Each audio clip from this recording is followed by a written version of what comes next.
All but one game from Week 6 is officially in the books, and there were a lot of big moments in Week 6. Stefon Diggs went for 7 catches for 167 yards and 3 touchdowns, just a week and a half after being rumored that he wanted out of Minnesota and was on the verge of being traded. The unfortunate part of the game we all love is injury, and at the time of this video release, Seattle more than likely lost tight end Will Dissly for the year with an Achilles injury, and I wish him nothing but the best in his personal recovery. The old motto of any given Sunday remains true after the Jets knocked off the Cowboys and the Texans beating Kansas City in Arrowhead. In a very eventful Week 6, there were a lot of things to take away, and that's what I'll cover in today's video, is some of the biggest takeaways from Week 6. Before I get started though, make sure to like the video and subscribe to the channel as all support is very much appreciated. Now with that being said, let's begin. The first takeaway from Week 6 is the 49ers are absolutely contenders.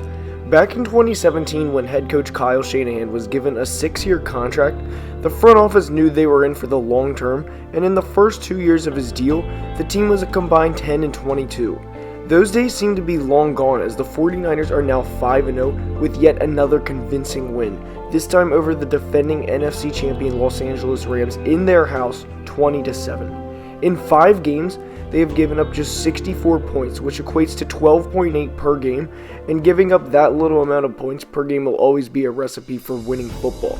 Their next 3 games are at the Redskins, which definitely should be a win, home against the Panthers, which should be a win, and at the Cardinals, which could be a trap game but should still be a win, and they could definitely be 8-0. This team can go a long way, and with the Rams already losing 3 games, I highly doubt they'll win the NFC West due to how good both the 49ers and Seahawks are.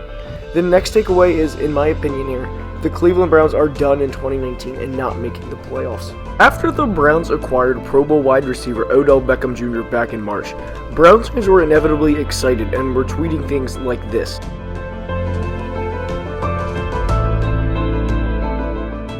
And this.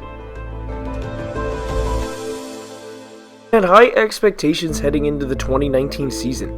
However, 6 games in and 4 losses later, and 2 of those being a 28-point loss on national television and a 30-point loss to start the season, the Super Bowl is the absolute furthest thing away from Cleveland, and as far as I'm concerned, their season is done. They already have 4 losses, and to make the playoffs, they can have 7 losses maximum, and some opponents remaining in their schedule include at the Patriots, at the Broncos, and it's never easy to play in Denver, at the Steelers, and home against the Bills.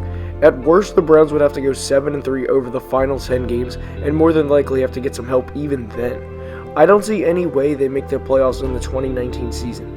The next takeaway is the Eagles are done, unless they acquire star Jaguars cornerback Jalen Ramsey. The Eagles are 3-3 on the year now, and in 4 of those 6 games, quarterbacks have thrown for over 320 yards. To say their secondary is not good is an understatement, and for a team like the Eagles to have a fan base like they have is unacceptable. Most recently, Kirk Cousins lit them up as he threw for 333 yards and 4 touchdowns. Stefon Diggs had 2 touchdowns over 50 yards on this secondary, and while they did not have corners Avonte Maddox and Ronald Darby for this game, neither of them rank among corners like Jalen Ramsey and Stephon Gilmore. If this team wants to win in the playoffs, which they very easily can as they are tied for first in the division, they need to make a trade because of how bad their secondary is. Jalen Ramsey, in terms of personality and style of play, fits the city of Philadelphia like a glove, and fans would absolutely love him.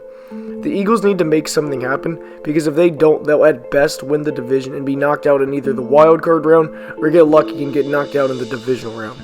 The next takeaway is the Saints are legit, with or without Drew Brees. The Saints are 5-1 on the year, and backup quarterback Teddy Bridgewater is 4-0 as a starter in 2019. They killed the Seahawks in Seattle back in Week 3 with Teddy, and although the final score was 33-27, they were up at points in the game 27-7 and 33-14. In the weeks since that game, they have beat the Cowboys, the Bucks, and now the Jaguars.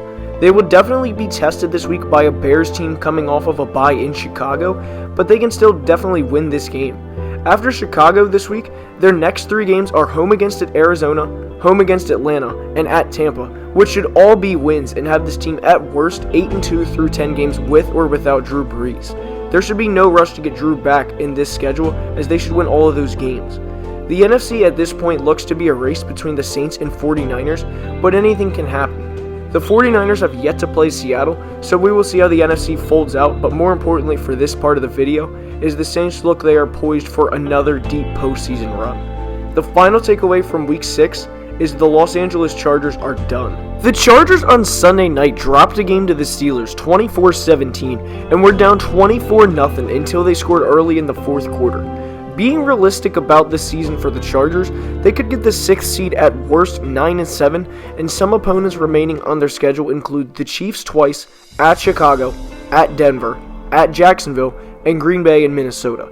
This is by no means an easy schedule, and I don't see any way that the Chargers could make the playoffs after a 2-4 start that includes losses to the Lions and now the Devlin Hodges-led Steelers. The Chargers, after moving to Los Angeles, are in for a very rough year, and not just due to their performance, but due to their home crowd as well. The Steelers' Twitter account released a video Sunday night where a good majority of the crowd was waving terrible towels in the Chargers stadium. Being a bad sports team in Los Angeles is the worst thing that can happen to a franchise due to all of the opportunities around, from the Dodgers to the Lakers to the beaches and everything in between. This is going to be a very long year and undoubtedly one of Phillip Rivers' last of his career. That's all I have for today's video. I hope you enjoyed, and if you did, please like the video and subscribe to the channel. Again, thank you for watching and have a great day. Skol Vikes.